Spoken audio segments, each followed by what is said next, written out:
Praise the Lord.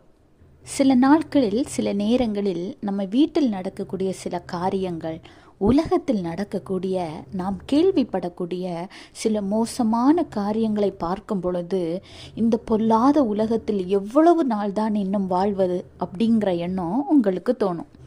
ஆண்டவராகிய இயேசு கிறிஸ்து இன்றைக்கு உங்களை பார்த்து சொல்கிறார், மத்தேயு 24:44, நீங்கள் நினையாத நாளிகையிலே மனுஷகுமாரன் வருவார், ஆதலால் நீங்களும் ஆயத்தமாயிருங்கள். ஆமாங்க, ஆண்டவராக இயேசு கிறிஸ்து இந்த உலகத்துக்கு எப்போ வருவாங்க, எப்படி வருவாங்க, எந்த வழியில் வருவாங்கங்கிறது யாருக்கும் தெரியாது.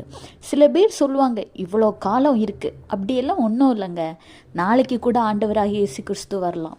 ஆனால் அவரோடு போக நீங்கள் ஆயத்தமாக இருக்கணும். இந்த வேதாகமத்தில் இந்த வசனத்தில் கூட நீங்கள் நினையாத நாளிகையிலே மனுஷகுமாரன் வருவார், ஆதலால் நீங்களும் ஆயத்தமாயிருங்கள் அப்படின்னு தான் கர்த்தர் சொல்கிறாரு. அதாவது நீங்களும் ஆயத்தமாயிருக்க வேண்டும். ஏற்கனவே நிறைய பேர் ஆயத்தப்பட்டு கொண்டிருக்கிறார்கள், ஆயத்தப்படாதவர்களும் இருக்கிறார்கள்.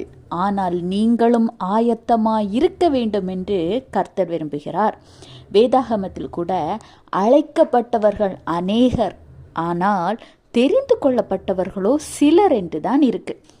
இன்றைய காலகட்டத்தில் ஆண்டவராகிய இயேசு கிறிஸ்துவின் வருகை குறித்தும் பரலோக ராஜ்யத்தை குறித்தும் அதற்கு பிற்பட்ட காலங்களில், அதாவது ஆண்டவரின் வருகைக்கு பின்னால் உலகத்தில் என்னென்ன நடக்கப் போகிறது என்பதை பற்றி அதிகப்படியான மக்களால் அறிந்து கொள்ளக்கூடிய விதத்தில் ஆன்லைன் மூலமாக மற்றபடியாக ஆண்டவருடைய வசனங்கள் மக்களை சென்றடைந்து கொண்டுதான் இருக்கிறது.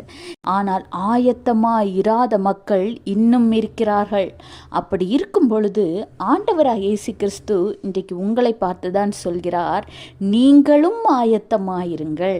உங்களை நான் நேசிக்கிற காரணத்தினால் நீங்களும் ஆயத்தமாயிருங்கள் என்று கர்த்தர் உங்களை பார்த்து சொல்கிறார். ஒரு நிமிஷம் யோசிச்சு பாருங்க, பரலோக ராஜ்யத்திற்கு இன்றைக்கு இப்பொழுது ஆண்டவர் வந்தா நீங்க செல்வீங்களா? அதுக்குள்ள ஆயத்தம் உங்கள்கிட்ட இருக்கா? சிந்தித்து முடிவெடுங்க.